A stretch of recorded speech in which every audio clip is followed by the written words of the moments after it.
नमस्कार, मैं मनीष स्वागत करता हूं आपको अपने इस यूट्यूब चैनल पे। दोस्तों, आप मेरा टेलीग्राम देख रहे हैं। यहां पे मैंने एक नोटिस शेयर किया है जो कि आपके लिए बहुत बड़ी खुशखबरी हो सकती है। अगर आपने रेलवे ज्वाइन किया है, अगर रेलवे ज्वाइन करेंगे तब भी आपके लिए बहुत बड़ी खुशखबरी हो सकती है। जिस तरह के जो चीज़ें हैं वो दे रखी है, मिनिमम जो आपके जीडीसी के लिए कितना सर्विस होना चाहिए उसको हटा दिया गया है। और बहुत सारे जोन में हटा के ही एडवर्टीजमेंट निकाली गई थी, लेकिन बहुत सारे जोन में मिनिमम जो आप कह सकते हैं कि उसमें टाइम पीरियड है वो 2 साल रखा गया था कि सर्विस का 2 साल होगा तभी आप जीडीसी के लिए एलिजिबल हैं। लेकिन मैं हमेशा से कहता रहा हूँ कि अगर आपने ज्वाइन कर लिया है तो उसी दिन से आप एलिजिबल होते हैं जीडीसी एग्ज़ाम के लिए। और 25% बहुत अच्छी खासी वैकेंसी आती है। ओपन मार्केट के 25% कोटा आती है आपके जीडीसी में, यानी कि आप एसएससी, जेई या आप टेक्नीशियन हो, एएलपी हो या एनटीपीसी के और भी बहुत अच्छे पोस्ट है, स्टेशन मास्टर, गुड्स गार्ड हो,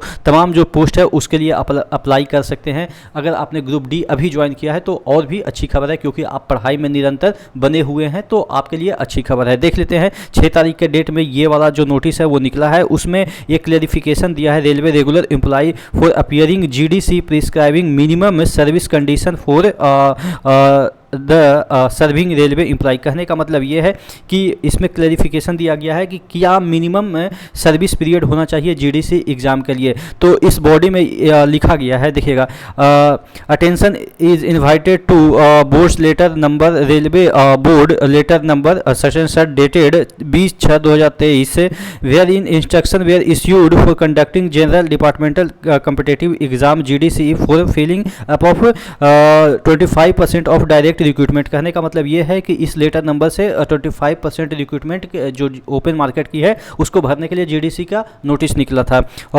one of zonal railway has raised a doubt as to whether 2-year minimum service condition is required for serving railway employee for appearing GDC exam. क्या एक railway zone ने एक question arise किया है या doubt arise किया है कि क्या 2 साल मिनिमम सर्विस कंडीशन ज़रूरी है जीडीसी के फॉर्म भरने के लिए।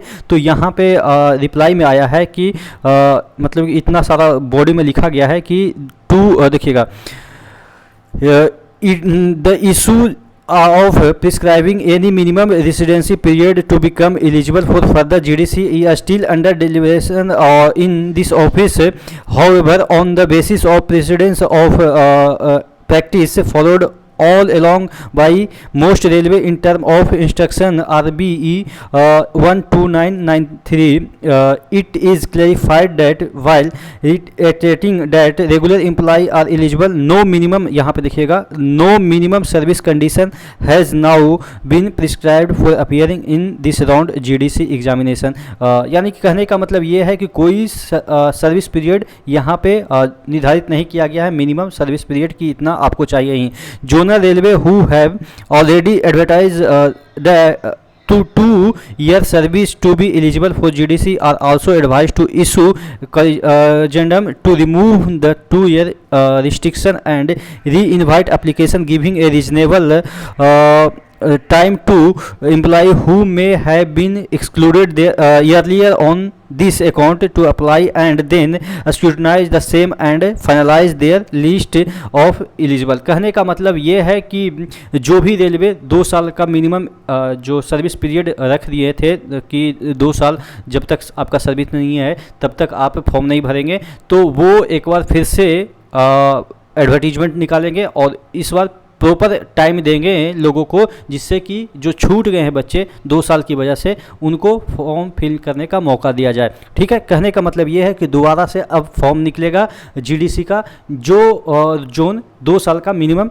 क्राइटेरिया रख दिए थे। तो यानी कि जो छूट भी गए थे उनके लिए अपॉर्चुनिटी है, और जो नहीं छूटे थे वो अच्छी बात है, भर तो दिए ही हैं, उनको दोबारा भरने की मौका ही नहीं है, मतलब कि मौका नहीं मिलेगा। कहने का मतलब ये है कि आपने ऑलरेडी भर रखा है, और जो छूट गए थे किसी वजह से हो सकता है किसी को पता नहीं होगा, तो वो लोग भर सकते हैं। और जो इस वजह से छूट गए थे कि उनका 2 साल नहीं पीरियड हुआ था, यानी कि रेलवे में नहीं बिताए थे, तो उन लोगों के लिए मौका है कि अगर आप एक दिन भी बिताए हैं तो वो भी भर सकते हैं। तो अच्छी खबर है, तमाम जो लोग रेलवे ज्वाइन कर रहे हैं, नए नए जो लोग ज्वाइन कर रहे हैं, हो सकता है आज कल में भी किसी का ज्वाइनिंग हो, तो वो लोग भी अपने जोन में भर सकते हैं। अगर उनका जोन है वो इस तरह का एडवर्टीजमेंट निकाला है कि 2 साल जो है मिनिमम जो सर्विस पीरियड है वो होना चाहिए, तो वो लोग के लिए फिर से विंडो ओपन होगा और वो लोग भर सकते हैं। ठीक है, तो आशा करते हैं चीज़ें समझ में आई होगी। इसी तरह के वीडियो के लिए बने रहेगा चैनल के साथ। नेक्स्ट वीडियो में मिलते हैं, तब तक के लिए जय हिंद।